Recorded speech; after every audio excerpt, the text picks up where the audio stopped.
নমস্কার, আমি নেহা। আপনারা দেখছেন এসএ নিউজ ত্রিপুরা। সত্য যা আপনি জানতে চান, এসএ নিউজ ত্রিপুরা আপনাকে স্বাগতম।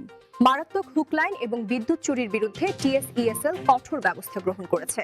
ত্রিপুরা 10 জানুয়ারি ত্রিপুরা রাজ্য বিদ্যুৎ চুরি কর্পোরেশন সেকশন লিমিটেড অবৈধ হুকলাইন এবং বিদ্যুৎ চুরির বিরুদ্ধে রাজ্যব্যাপী অভিযান জোরদার করেছে। বলেছে যে এই ধরনের অবৈধ কার্যকলাপ কেবল রাজস্ব ক্ষতিই করছে না, বরং মানুষের জীবনের জন্য মারাত্মক হুমকি। সরাসরি তারের সাথে সংযুক্ত হুক লাইনগুলি এখনো অনেক এলাকায় সাধারণ।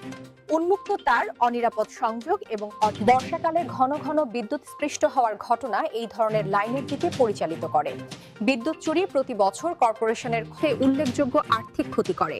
এটি সিস্টেমের উপর অতিরিক্ত চাপ সৃষ্টি করে এবং অবকাঠামো ক্ষতি করে, যার সবচেয়ে বড় ক্ষতি সৎপথকদের গ্রাহকদের বহন করতে হয়।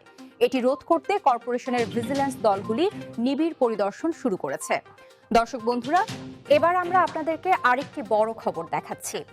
আসাম তেজপুর বিশ্ববিদ্যালয়ের গবেষণায় পিত্তথলি ক্যান্সারের প্রাথমিক শনাক্তকরণের জন্য রক্তের বায়োমার্কার আবিষ্কার। আসাম 10 জানুয়ারি তেজপুর বিশ্ববিদ্যালয়ের বিজ্ঞানীরা রক্তে উপস্থিত সুনির্দিষ্ট মেটাবলিক সিগনেচার শনাক্ত করেছেন, যার মাধ্যমে পিত্তথলি ক্যান্সারকে প্রাথমিক পর্যায়েই চিহ্নিত করা সম্ভব হবে। মরে দিতে পারে, এমনকি যেসব রোগীর পিত্তপাথর, গলস্টোন থাকার ইতিহাস নেই, তাদের ক্ষেত্রেও এই আবিষ্কার একটি সহজ ও নন ইনভেসিভ। গবেষণায় দেখা গেছে রক্তে ক্রিয়াটিনিন সহ একাধিক মেটাবোলাইট ক্যান্সারের ক্ষেত্রে গলস্টোন থাকা ও না থাকা রোগীদের মধ্যে স্পষ্ট পার্থক্য নির্ণয়ে সহায়ক। উত্তর পূর্ব ভারতে এটি তৃতীয় সর্বাধিক সাধারণ গ্যাস্ট্রোইন্টেস্টাইনাল ক্যান্সার এবং প্রায়শই দেরিতে ধরা পড়ে। আসামে ক্রমবর্ধমান ঘটনার প্রেক্ষিতে প্রাথমিক স্ক্রিনিং অত্যন্ত গুরুত্বপূর্ণ। আসাম তেজপুর বিশ্ববিদ্যালয় পিত্তথলি ক্যান্সারের প্রাথমিক শনাক্তকরণের জন্য ব্লাড মার্কার আবিষ্কার করেছে।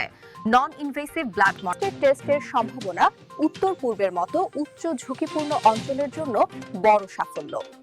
আজকের মতো এসএ নিউজ ত্রিপুরার খবর এ পর্যন্তই। রাজ্য ও দেশের আরো গুরুত্বপূর্ণ খবর পেতে চোখ রাখুন আমাদের এসএ নিউজ ত্রিপুরা।